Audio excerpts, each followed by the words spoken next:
राजा परीक्षित को 7 दिन में मरने का श्राप लगा है। एक बात कहें बंधुओं, सब लोग इधर देखिए।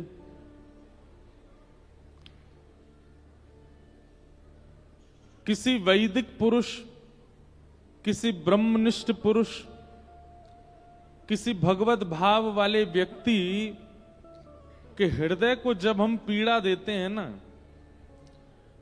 उसको बोलना नहीं पड़ता, उसके बोलने से श्राप नहीं लगता। जब आप किसी वैष्णव के चित्त को पीड़ा देते हैं, उसके हृदय की पीड़ा ही आपके लिए श्राप है। कोई नित्य नाम जप करता है, नित्य श्री जी की सेवा में रहता है, किशोरी जी की बड़ी आराधना करता है, वैष्णव का ये स्वरूप होता है कि उसको कितनी भी पीड़ा मिले, वो अपने मुख से आपको कभी गलत नहीं बोलेगा। पर यदि कोई ब्रह्मनिष्ठ है और आपकी क्रिया उसको पीड़ा दे रही है, तो निश्चित है कि आपको श्राप अपने आप लग जाएगा। वो देगा नहीं, वो बोलेगा नहीं, आपको लग जाएगा।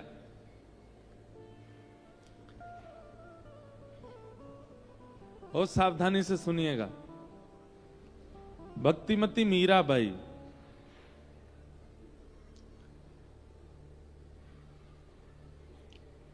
खूब पीड़ा दी।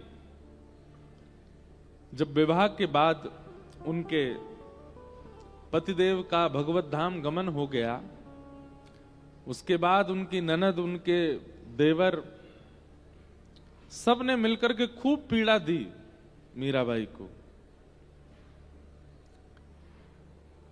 पर मीराबाई ने कोई प्रत्युत्तर नहीं दिया। एक समय आने पर जब पीड़ा मीरा से अधिकों को होने लगी, मीराबाई को मारने के लिए विष बनवाया एक वैद्य के द्वारा, पर मीराबाई पी गई, कुछ हुआ नहीं उनको, तो वैद्य को ही विष पिला दिया।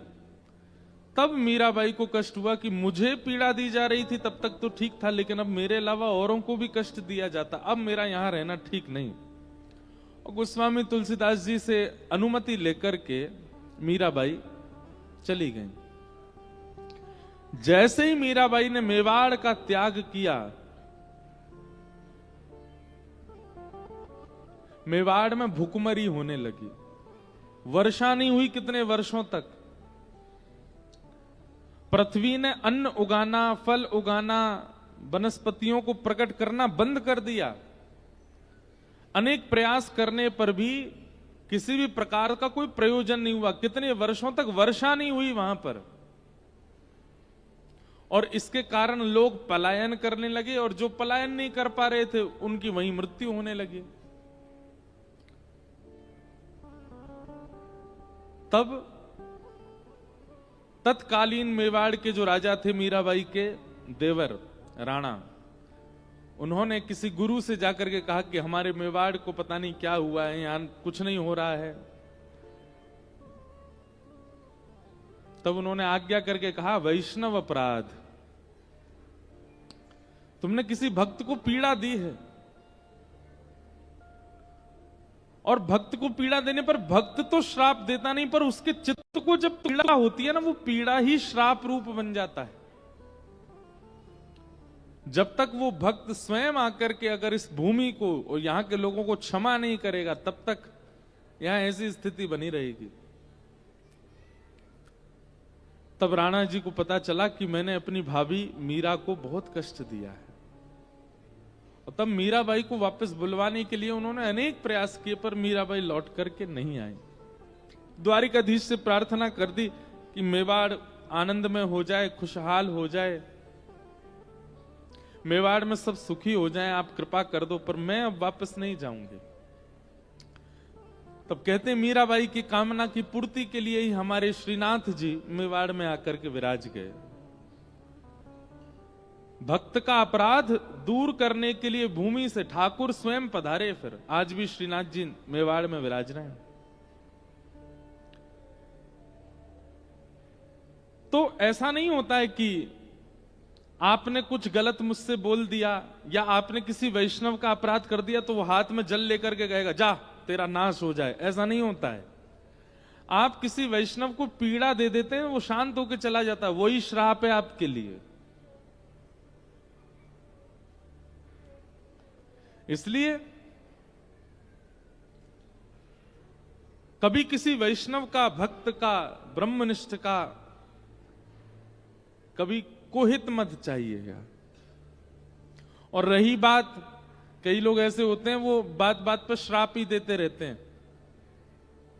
कई लोग ऐसे होते हैं उन पर श्राप ही होता है, बोले अच्छा तेने अगर मेरे संग ऐसा किया तेरे संग ऐसा हो जाएगा।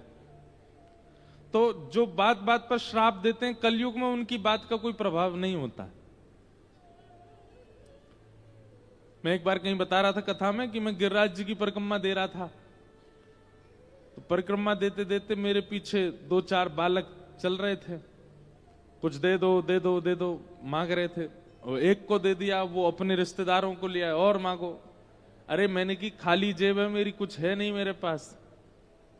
बोले दे दे, तेरा भगवान भला करेगा, यूं होगा त्यों होगा।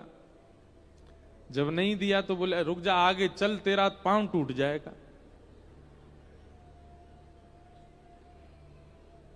तो जो बात बात पर ऐसा आपको कह देते हैं, कई ऐसे लोग होते हैं, कई बहुत गलती से ज्ञानी बन जाते हैं ना लोग, वो भी ऐसे हो जाते हैं, अच्छा हमारा अपमान कर रहे हो, जाओ तुम्हारा ऐसा हो जाएगा। घबराने की आवश्यकता नहीं।